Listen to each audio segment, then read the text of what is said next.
আসসালামু আলাইকুম সবাইকে। দেখুন বন্ধুরা, একজন মানুষের জীবন কতটা কষ্টের হতে পারে। এই যে বোনটি আসতেছে, দেখুন তিনি কত কষ্ট করে হাঁটছেন, কত কষ্ট করে যে হেঁটে আসছেন। তো তো চলুন তার সাথে একটু কথা বলি, আমাদের সাথেই থাকুন।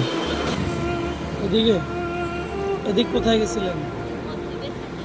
মসজিদের সামনে। আপনি তো হাঁটতে মনে অনেক কষ্ট হয় না? আর কি হয়েছিল, এই জন্ম থেকে নাকি? জন্ম থেকে না? ও আচ্ছা, তাহলে এভাবে হাঁটাচলা করেন? ফ্যামিলিতে কে কেউ আছে?